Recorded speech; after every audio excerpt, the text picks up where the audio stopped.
Bom dia, pessoal. Sejam bem-vindos à nossa nova série Casamento e Lei Natural.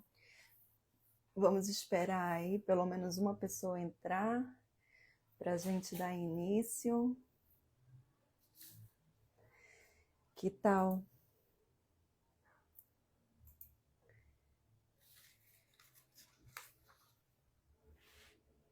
Vamos entrando aí, pessoal. Bom, enquanto eu espero as pessoas chegarem aí, eu acho que a gente pode conversar um pouco, né, sobre esse nosso novo momento. Aí depois quem vê o vídeo já postado consegue acompanhar desde o começo.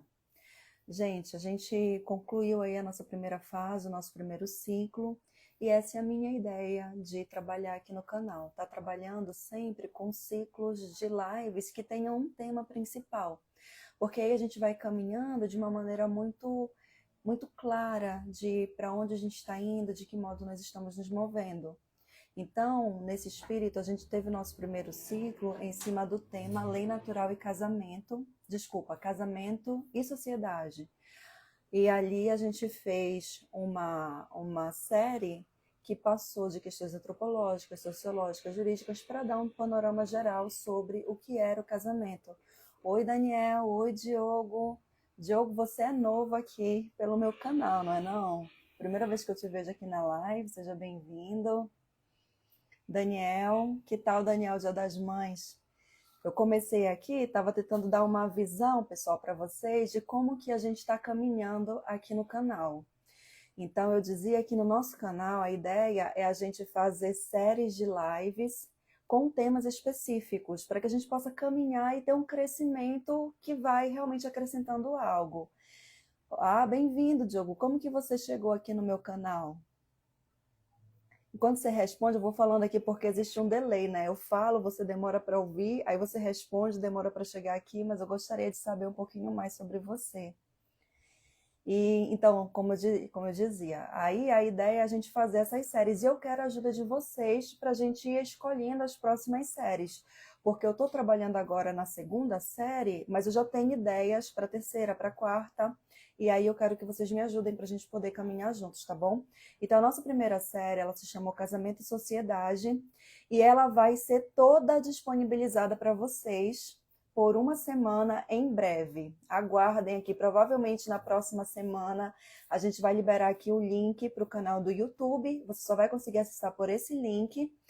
E aí no YouTube você vai ter todos os episódios da nossa primeira série, que foram 11 lives, tá bom, pessoal? Então quem perdeu, quem chegou depois, vai ter a oportunidade de fazer ali esse acompanhamento completo e ter acesso a todo esse conteúdo que a gente já apresentou aqui.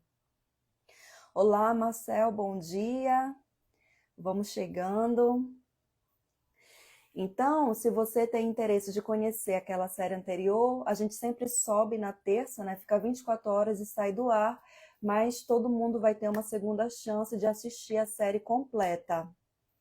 Oi, doutora Jane, bom dia. O Dia das Mães foi uma bênção, graças a Deus. Que bom, Daniel. Pra gente aqui também, né? Apesar do susto com meu filho que foi parar no hospital, vocês viram, compartilhei aqui, precisou fazer uma cirurgia na quinta, mas graças a Deus o maior presente, né, foi ter todo mundo bem aqui em casa.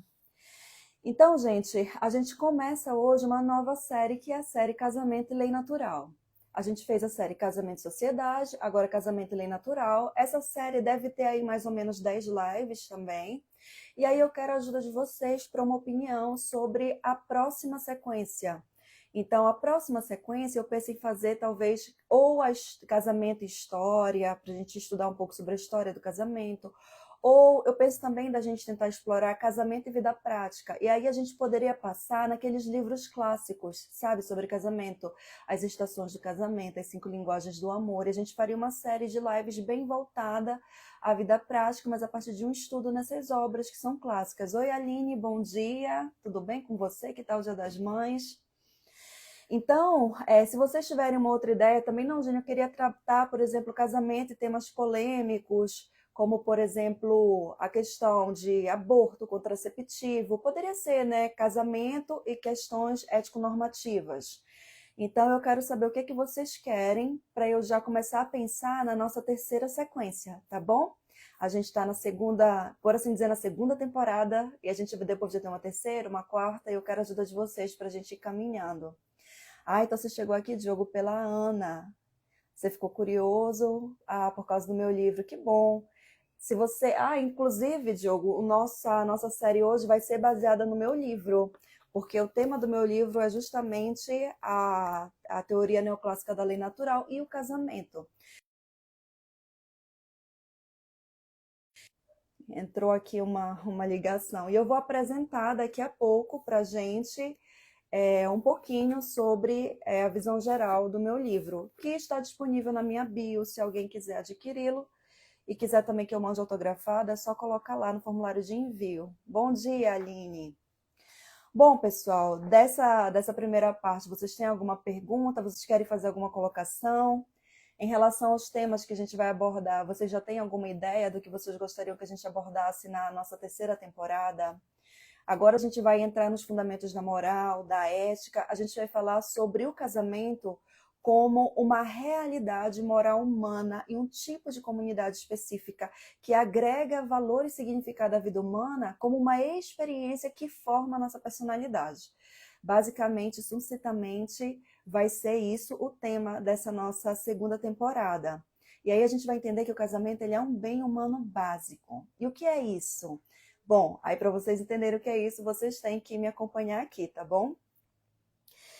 Então, mas se vocês já tiverem algum tema que vocês querem para a terceira, como eu disse, pode ser a história, pode ser questões, por exemplo, casamento e cristianismo, casamento e religiões, né? Tem uma obra muito bacana chamada Casamento, do Sacramento ao Contrato. E aí a gente estuda dentro da história como que o casamento foi se desacralizando ao ponto de se tornar um contrato. Isso também é bem interessante. Mas sem mais, vamos dar início então à nossa segunda temporada, Casamento e Lei Natural, tá bom? Então, gente, na live de hoje eu queria realmente ter mais um bate-papo com vocês para explicar um pouco de como que nasceu esse livro, qual que é a história por trás da obra. O meu nome é Jenny Heiker, a maioria de vocês já me conhece, já me segue aqui há um tempo, e eu fiz a minha graduação, mestrado e doutorado pela Universidade Federal do Pará. Eu sou formada em Direito e enquanto eu fazia a minha graduação, quando eu comecei a matéria de Direito de Família e Sucessões, e aqui eu começo a entrar em como eu comecei a estudar esse assunto, né? Me chamou muita atenção que a minha professora de Direito de Família e Sucessões sempre falava do casamento heterossexual desde uma perspectiva muito negativa. A minha professora de ECA, também Estatuto da Criança e do Adolescente, também apresentava toda aquela história da família sendo uma forma de manipulação e domínio do corpo da mulher. Era sempre esse mesmo discurso. Então, a família heterossexual era sempre vista como algo muito negativo. E aquilo me chamava a atenção. E aí, por outro lado, quando eles começavam a tratar sobre outras formas de família, parecia aquele plug o interruptor, né? Pá, apaga a luz, aí é uma maravilha, é o amor. Como que a gente pode ser contra a redefinição do casamento? Porque o amor deve existir para todos e ser ampliado e tal. Peraí, calma. Mas o casamento não é horrível. Então, esse paradoxo foi a primeira coisa que começou a me incomodar dentro da universidade.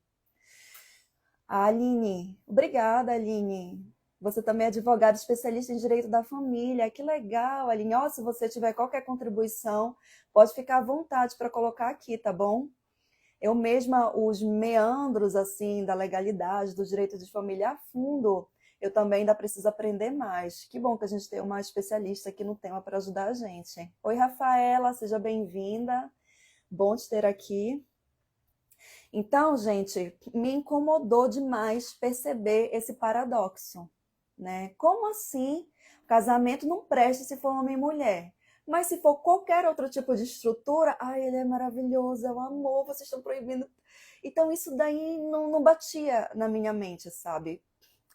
Então, eu tentava encontrar alguém que me desse respostas. Eu dizia, não é possível.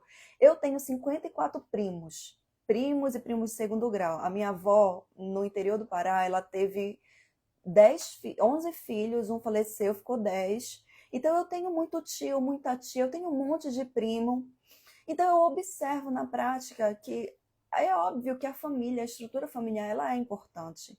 E a ausência causa sim uma quebra, causa traumas, causa dores. Eu testemunho isso em primeira análise, não só na minha própria família, na minha vida, mas ao redor, olhando para a sociedade, a gente se depara com este fato de que o casamento ele é importante e ele faz diferença, principalmente quando você tem crianças envolvidas na história, quando o bem-estar e o desenvolvimento infantil entram em xeque. Eu queria uma solução para isso e ninguém me dava. Eu não tinha um professor que argumentasse qualquer coisa diferente. Eu não tinha nenhum professor que argumentasse qualquer coisa diferente do que eu ouvia e passar só para a internet do Wi-Fi, porque estão me ligando aqui, interrompendo aqui a nossa conversa. E aí eu disse, quer saber? Eu mesma vou começar a estudar sobre isso, porque não é possível. O negócio todo ficou mais difícil quando a professora decidiu que a única avaliação seria uma sentença, para ser aprovada na disciplina, seria uma sentença concedendo o casamento gay. E aí todo mundo se sentiu ameaçado, né? Ah, mas se você recusar, praticamente cuidado que você vai reprovar. E aí eu disse, quer saber? Eu vou estudar sobre esse assunto. Naquela época ainda não havia decisão do CNJ, então não existia casamento gay no Brasil. E para ser sincera, quando eu estava na faculdade nem se falava de casamento gay. Isso já era passado. A defesa toda era dentro do poliamor, da necessidade de reconhecer o poliamor. Sabe, vocês sabem o que é o poliamor? É um tipo de poligamia, mas que ela é ao mesmo tempo homo e heterossexual. Então você pode ter um homem e duas mulheres, mas o relacionamento é entre todos. É do homem com as mulheres, das mulheres com as mulheres, das mulheres com o homem. Então, e eles falavam sobre a necessidade de a gente reconhecer essas sociedades poliamorosas, poligâmicas. E, e aí, então, a avaliação seria essa sentença. E eu disse, quer saber, eu vou negar essa sentença, porque isso não é legal no Brasil. E foi quando eu comecei a estudar. E realmente eu achei várias argumentações desde o ponto de vista constitucional e fiz o meu trabalho e eu fui aprovada com um conceito excelente para essa professora, ela foi justa, né? Mas quando eu estava com o Salles Pinheiro, que também tem um trabalho aqui no Instagram, e o Vitor me ajudou a elaborar, ele não foi o meu orientador, já tinha uma outra orientadora do TCC, ele ia entrar como avaliador, mas eu pedi para ele ainda uma luz, assim, um direcionamento, justificar essa ideia, tá bom? E eu saindo entrando achando que era minha internet. Não, era a minha, que acho que eu já consegui resolver. Então, essa ideia de que a forma original da família humana, ela é a forma poliamor, que as pessoas não foram feitas para ter apenas um parceiro, quando a minha sequência de lives for liberada aqui no canal, é live, porque a gente argumenta bem, mostrando que, na verdade, a forma original da família humana, conforme descoberto desde o paradigma, inclusive evolucionista, na verdade, não é a poligamia, mas é a monogamia. Então, isso é muito interessante.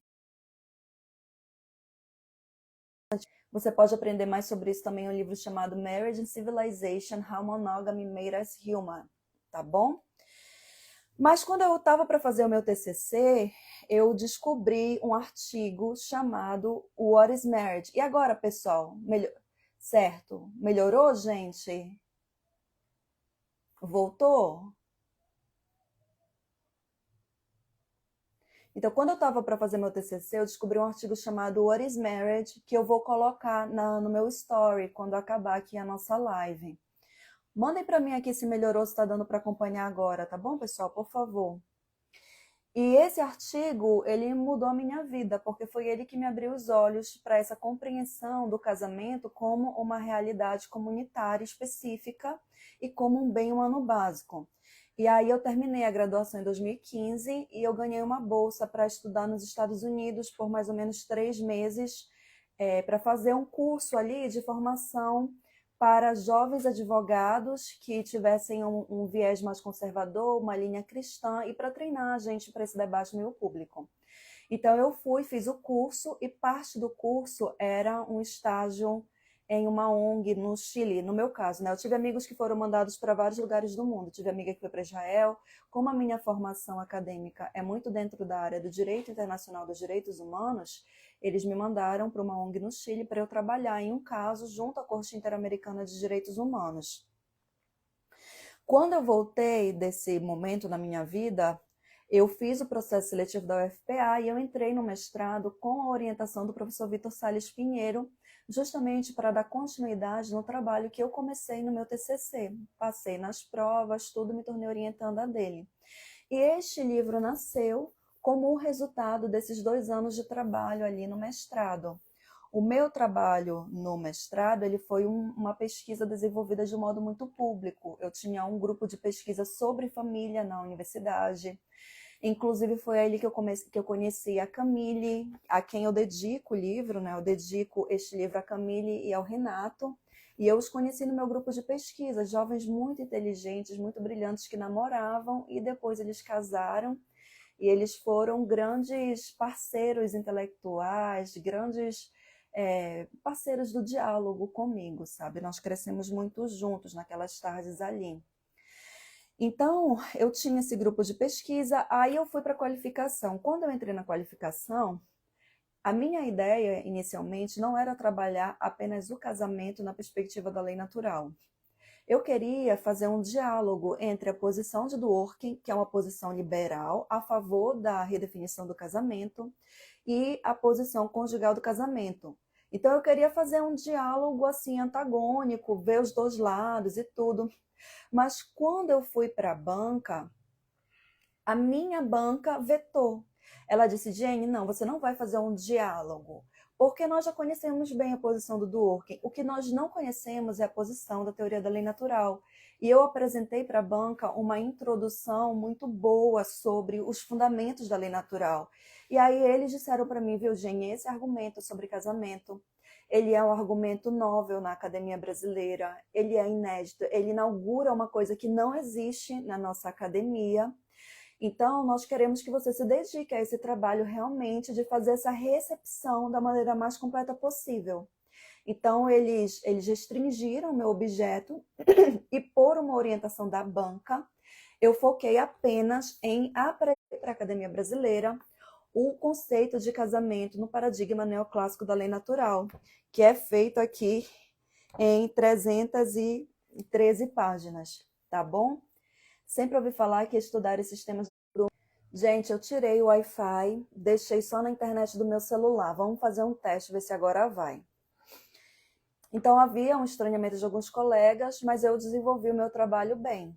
Consegui chegar até o final. Depende muito dos professores que você tem. Uma coisa que eu percebi na universidade é que os alunos, eles imitam exatamente o comportamento dos professores. Então, eu procurava ir para as disciplinas daqueles professores que eu sabia que eram mais liberais. A maioria deles não concordava com uma visão mais conservadora do casamento. Mas os professores liberais davam espaço para todo mundo falar, para todo mundo apresentar sua visão. E, na medida do possível, eu procurava participar dessas classes onde eu tinha a oportunidade de me expressar e ter um diálogo que realmente me engrandecesse. E aí, quando eu terminei e depositei a minha dissertação, foi quando eu fui surpreendida, realmente surpreendida, eu não esperava, com uma grande comoção que tomou o Brasil. Né? Foi uma comoção que chegou em Brasília, eu recebi ligação da Damares, muita gente querendo me apoiar, muitas instituições falando coisas a favor, outras instituições falando coisas contra. Então a gente ganhou, entramos no debate público, né? Ganhou asa aí. O que foi ótimo para mim, porque tornou meu trabalho conhecido. E por conta dessa comoção que houve ao redor do meu trabalho, depois eu fui convidada pelo Iago Martins para fazer parte do documentário dele sobre a nova família. E foi a minha participação nesse documentário que levou à publicação desse livro. A minha participação ali, se você não viu, eu te convido a assistir esse documentário.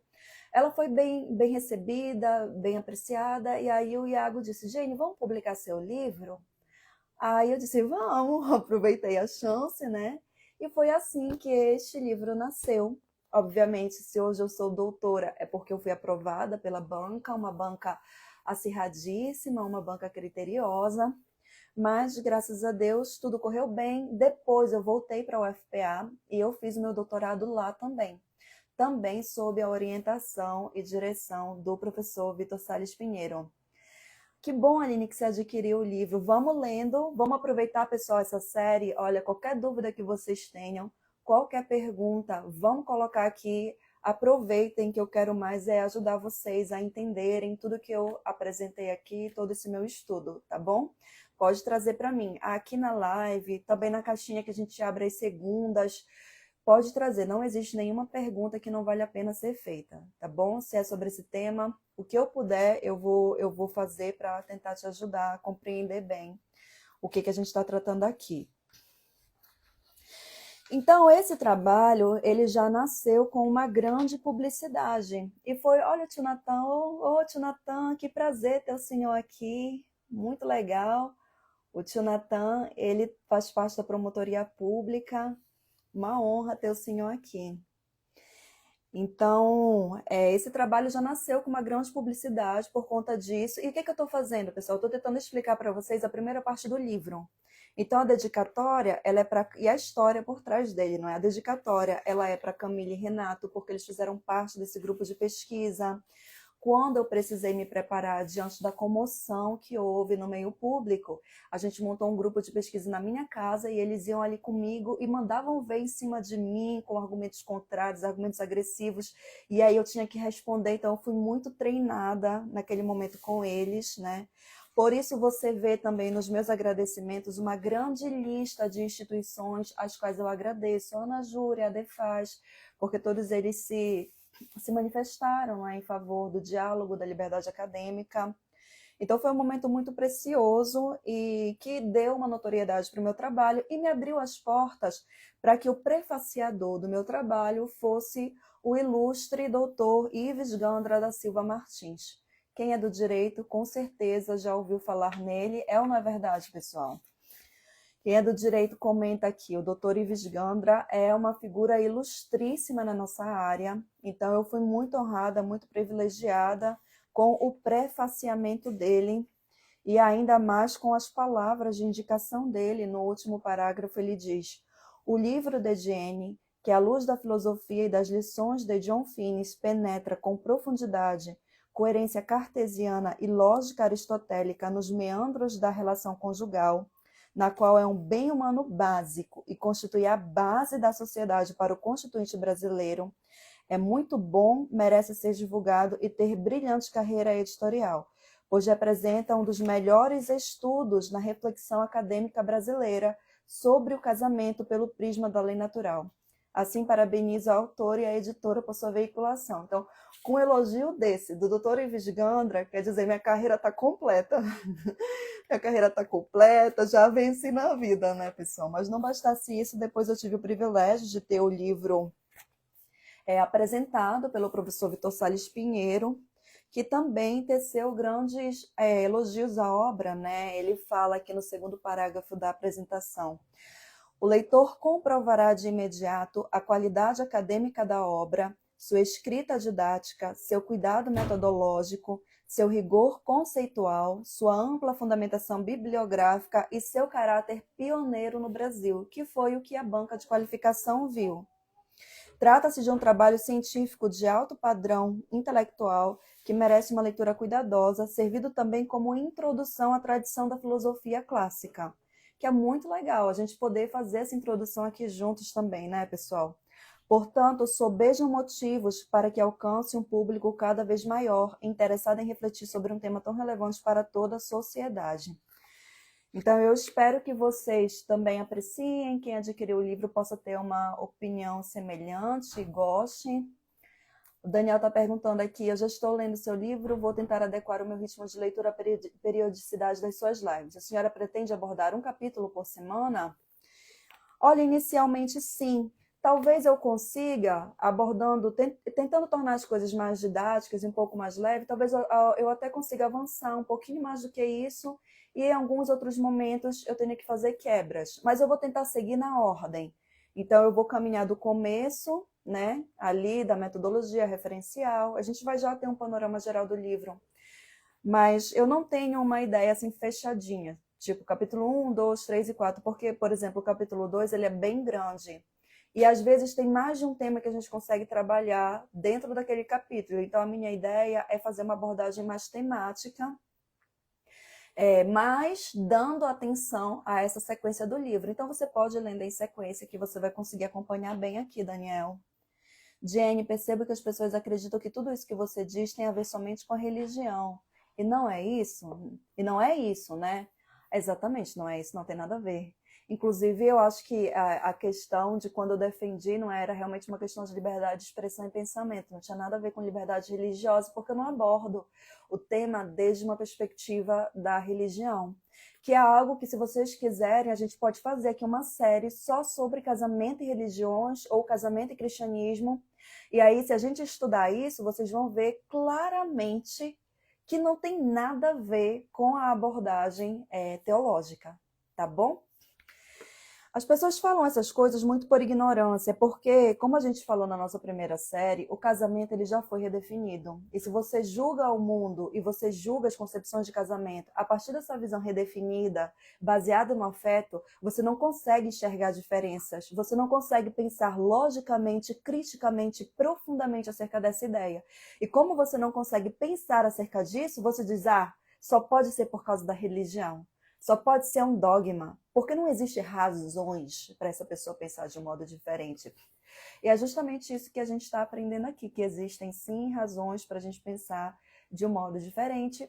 E eu já apresentei muitas delas na nossa primeira sequência de lives, que, repito, vai ser disponibilizada, gente, é o meu presente de Dia das Mães para vocês. Eu sei que eu não postei nenhum vídeo mais elaborado aqui no canal, mas eu já tinha preparado isso.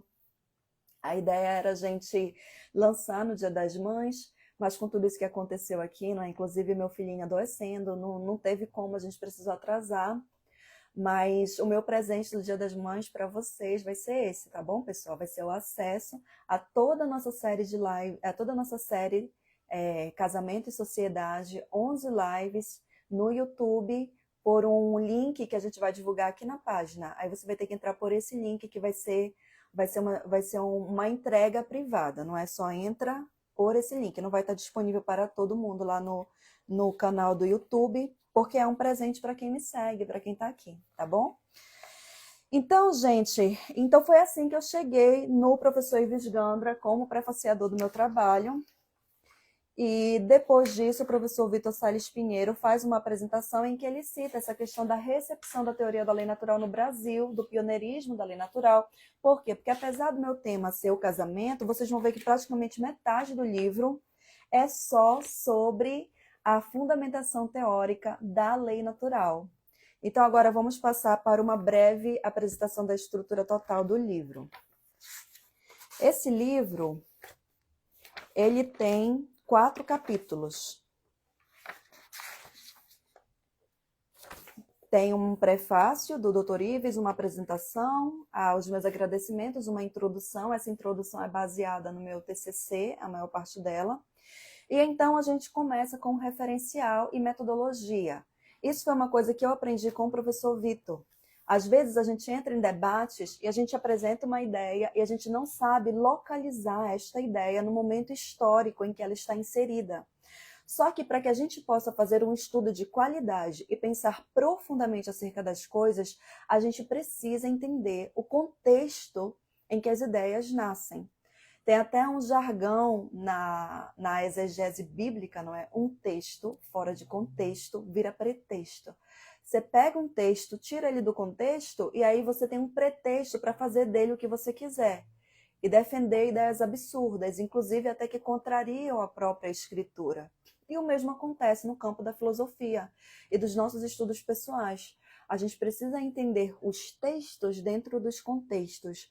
Por isso, este rigor meu no início da obra de apresentar quem são os protagonistas dessa teoria que eu estou falando e qual é o contexto em que eles estão vivendo. Então, eu falo um pouco sobre o Grisé, o Finis, o Robert George, que são os 3 principais pensadores. Sou católica e penso que a religião é muitíssimo importante, mas eu procurava algo que não tivesse tudo ligado à religião. O interessante é que você fala sobre a lei natural. Sim, sem dúvida. E é também, né, uma outra coisa que é muito incompreendida no campo do direito, entre os juristas, e a gente vai ter a oportunidade aqui de esclarecer um pouco mais sobre o que é essa lei natural. Então, eu faço uma apresentação desses autores, apresento repercussões desse trabalho no Brasil, como que ele tem sido recepcionado. Essa é a parte do referencial. E depois disso, a gente tenta entender um pouco sobre a metodologia. Pessoal, essa parte metodológica é a parte mais discutida do trabalho do Finis. E é a parte em que mais dissensores concordam com ele. Então, quem discorda da maioria dos posicionamentos do Finis no plano ético-moral, quando é um acadêmico sério, tende a concordar com ele no plano metodológico.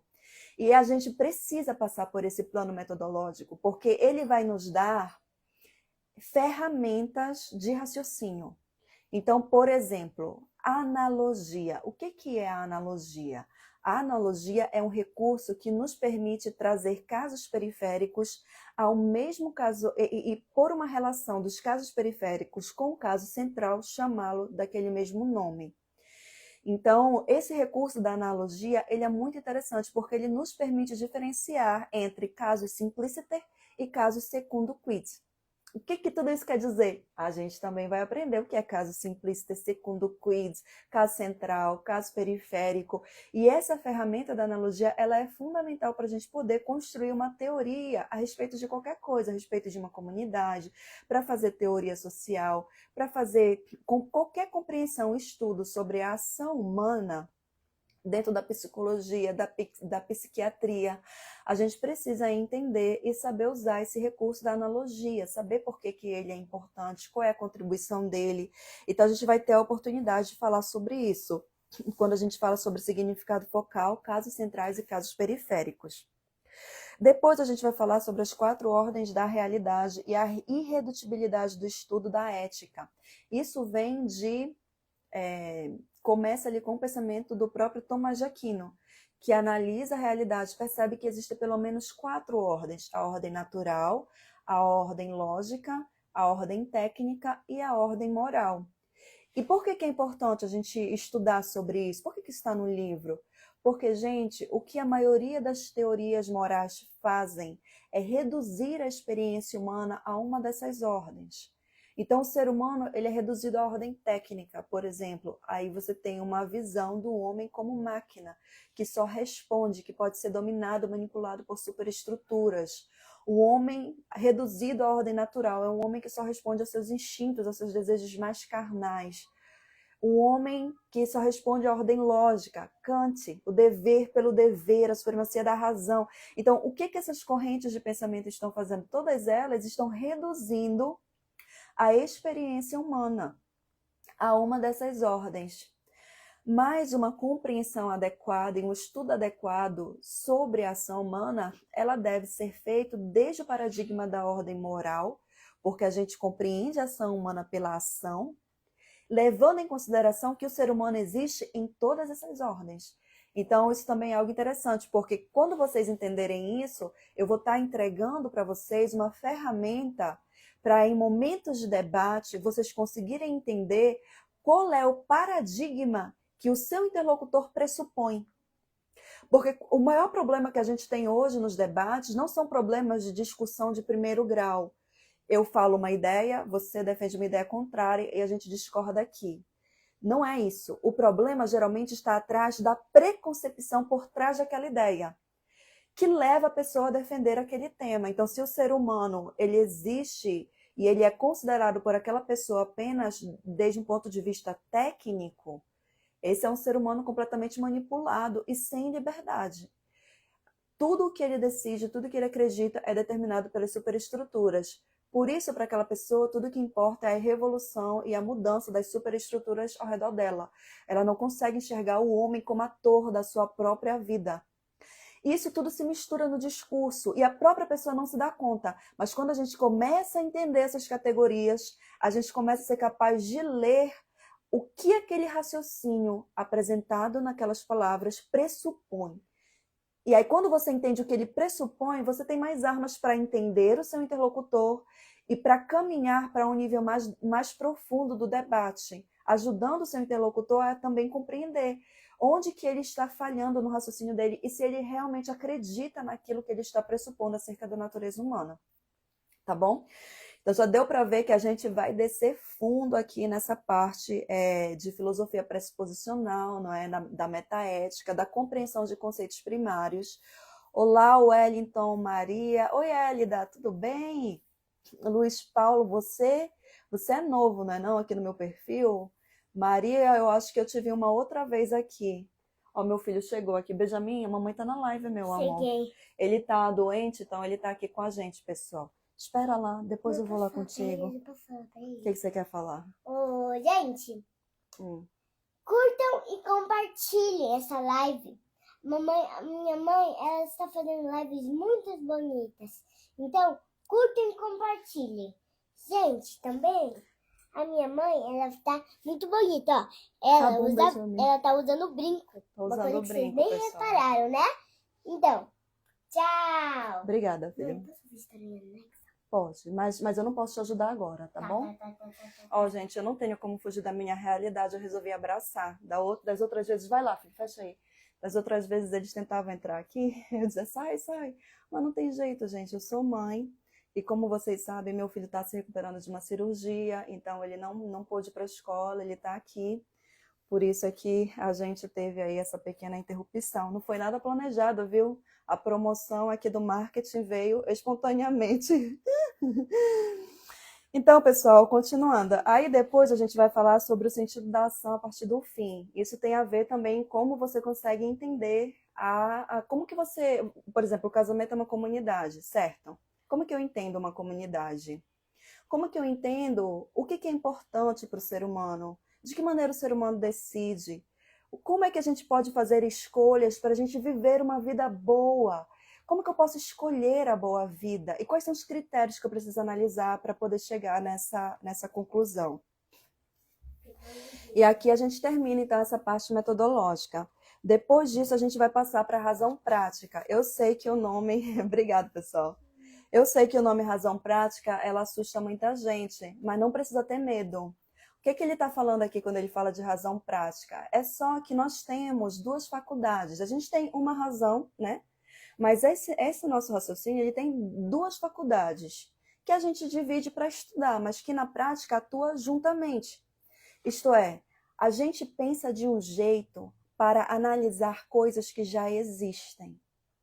Então, isso que está diante de mim, um livro, eu olho e eu penso coisas a respeito dele. Eu compreendo que ele é preto, que ele é retangular.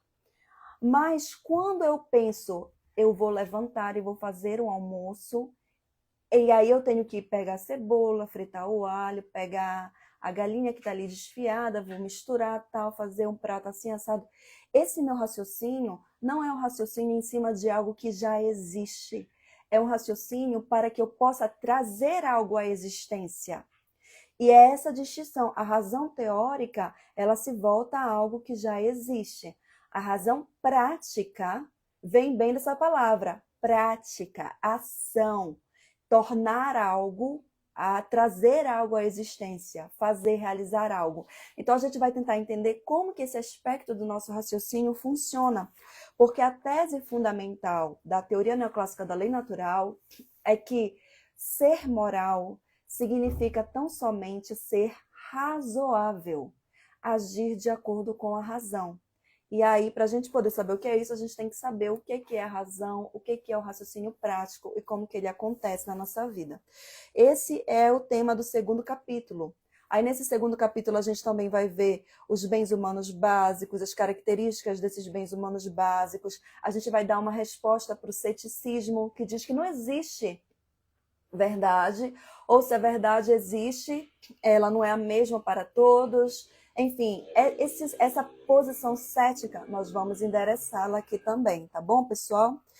Até chegar na moralidade e nos requisitos de razoabilidade prática. Esse é o segundo capítulo. No terceiro capítulo, a gente vai entrar efetivamente no tema do casamento, que é algo que eu já antecipei bastante aqui para vocês na nossa primeira série, em que a gente falou sobre a posição conjugal. A gente vai revisitar a posição conjugal, mas agora a gente vai revisitá-la de uma maneira mais profunda, enquadrando-a nessa visão do casamento como um bem humano básico, como uma das possibilidades de realização humana, que não se confunde com nenhum dos outros bens humanos básicos que a gente vai estudar aqui, e que por isso é um campo digno de escolha e ação, um princípio integrador da vida humana. O nosso quarto e último capítulo já vai tratar sobre a relação entre o bem comum, o direito e a razão pública. E aí a gente vai entrar nessa, inclusive, Aline, nisso que você falou, né? As pessoas tendem a dizer que você está defendendo um ponto conjugal por causa de uma questão religiosa. E aí eles também dizem assim, isso só vale lá para sua casa, para sua igreja. Não venha querer impor isso sobre o Estado. Mas como é que um agente público deve pensar? Isso é a razão pública. Será que o agente público pode se despir de todos os seus valores para ele atuar no chamado público? E mais profundamente, será que a gente quer isso? Porque os agentes públicos do campo moral, por exemplo, enquanto pessoas individuais, são contra a tortura. Quando ele assume o posto público, você quer que ele abra mão desse valor? Ele é a favor da liberdade na vida privada. Você diria para ele, do ponto de vista público, para ele abrir mão desse valor da liberdade? Então, a gente vai tentar entender um pouco mais o que é essa razão pública e como que o sistema de valores privado ele se relaciona com essa posição política, né? Com a expressão da razão pública no direito, na política, na sociedade. E, por fim, a gente apresenta quais seriam as consequências principais da redefinição do casamento, as razões públicas a respeito do casamento, que a gente já tratou também na nossa primeira série, mas a gente revisita aqui de novo, dentro de um contexto mais profundo, não é, pessoal? Que é esse contexto da teoria neoclássica da lei natural. Então, sejam bem-vindos a essa jornada. Eu espero que vocês gostem, fiquem aqui comigo. Não hesitem, se vocês tiverem qualquer pergunta, qualquer dúvida, gente, não tenham vergonha, fiquem muito à vontade, pode falar aqui. Eu gosto mais de ouvir vocês falarem também, né? Que minha vontade é que a gente pudesse sentar todo mundo, comer um bolo, tomar um café e poder ter essa conversa até pessoalmente. Mas hoje ainda não é possível, a logística é difícil, então a gente vai se conhecendo por aqui e eu quero conhecer vocês também, tá bom? Muitas vezes, a Daniel colocou aqui, muitas vezes é difícil para nós cristãos refutarmos ideologias progressistas usando argumentação teológica, já que é algo que os incrédulos costumam rejeitar por completo. Sim. Eu acho interessantíssima a argumentação da doutora Diane ser filosófica, pois está em consonância com a argumentação teológica e isso acaba sendo útil para debater com aqueles que não são da fé, não é? É verdade. Mas Tomás de Aquino já dizia, não é? Com os cristãos você apela à fé. Com os não cristãos, com os pagãos, com os ateus e tal, você tem que conversar pela razão. Você tem que conversar por intermédio da lei natural. Inclusive, foi essa uma das razões pelas quais a lei natural floresceu e está viva até hoje, porque ela justamente tenta alcançar um argumento que pode ser compreendido e aceito universalmente. Olá, Jennifer, você está chegando agora aqui no perfil também? É nova no meu canal? Cadesenhos, você se chama Adriano, não é não?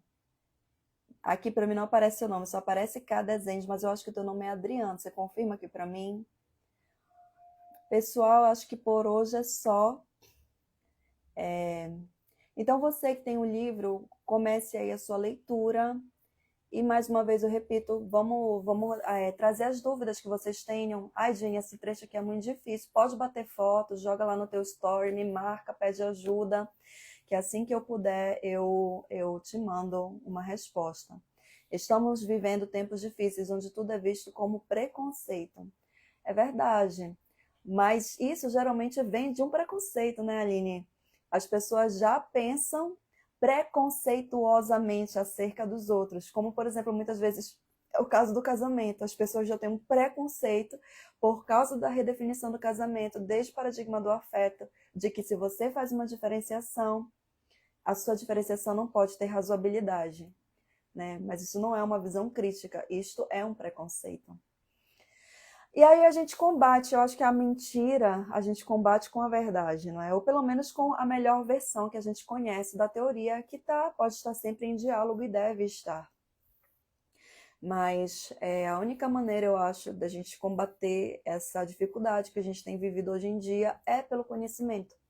E foi uma das coisas que me trouxe até esse ponto, porque eu acho que eu consegui adquirir um conhecimento nessa área que eu não encontrei em lugar nenhum e que eu quero tornar público, para que todas as pessoas possam ter acesso a ele e por meio disso a gente tentar construir uma sociedade mais pacífica, não é? E sem preconceito, e sem perseguição a pessoas que são dissidentes e que mantêm uma visão conjugal do casamento e tornando essas pessoas capazes de mostrar a razoabilidade do pensamento delas. Isso é importante.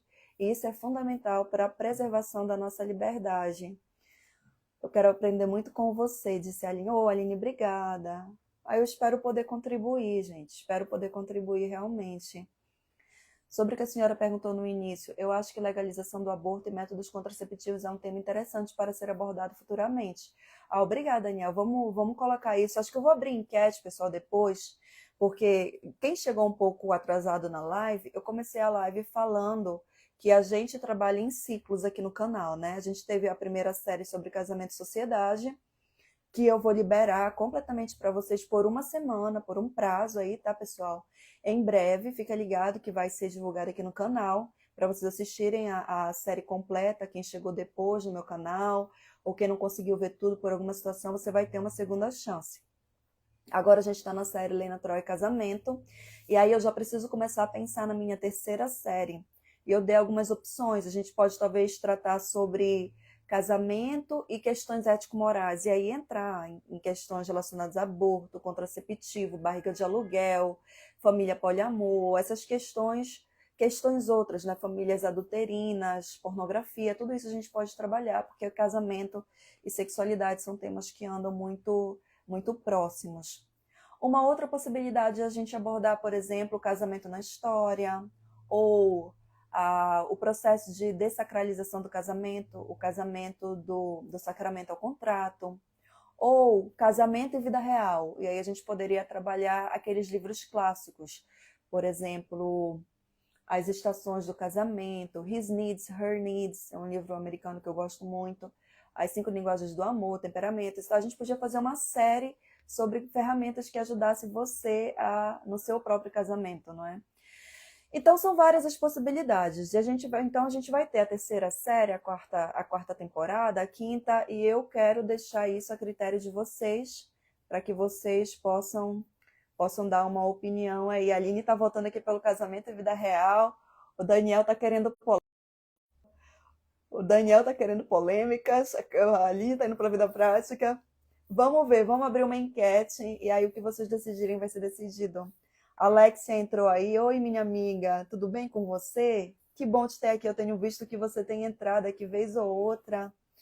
A Alexia está ali no Congresso Federal, ela é assessora legislativa e também está associada ao Instituto Isabel.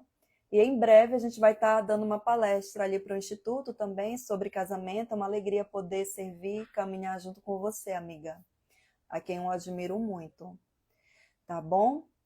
Olha, pessoal, acho que por hoje é isso. Daniel, você fez uma pergunta na live passada sobre a questão da jurisprudência no Brasil, de casos sobre objeção de consciência, né, e casamento. Eu ia fazer essa pergunta para o Tiago, eu mencionei rapidamente naquela nossa live sobre liberdade religiosa, eu mencionei transversalmente, né, falei que talvez não houvesse muitos casos, abri ali o campo para o Tiago chutar no gol, então, mas ele não citou nenhuma jurisprudência acerca dessa objeção de casamento. Então, acho que o Brasil ele ainda está entrando nessa questão dessas objeções de consciência, a gente ainda não tem uma jurisprudência consolidada, tá bom? Pelo menos eu desconheço, não sei se a Alexia ou a Aline conhecem algum caso, mas se surgir, se aparecer, se eu descobrir, com certeza eu trago aqui para te informar, tá bom? Eu acho que por hoje é só, pessoal. Muito obrigada a todos que estiveram aqui. A gente se vê. Um último aviso. A nossa live vai mudar de horário. A gente vai passar a se encontrar toda terça, mesmo dia, só que o horário vai ser às 11 horas da manhã, tá bom?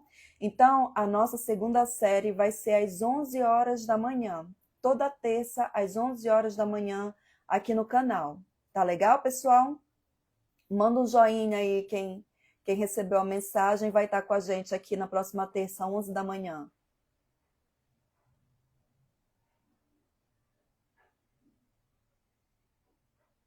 Não vem ninguém? Cadê o joinha, pessoal? Não vendo nada aqui. Ah, agora melhorou.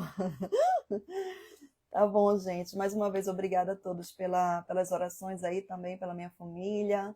Meu filho está se recuperando muito bem. Só vai estar aqui em casa esses dias, né? Não dá ainda para ir para a escola. Mas semana que vem, se Deus quiser, ele já está de volta também lá. Tá bom? Um abraço a todos, uma boa semana. Feliz Dia das Mães atrasado aí para vocês. E o presente está chegando, tá bom? Até. Tchau, tchau.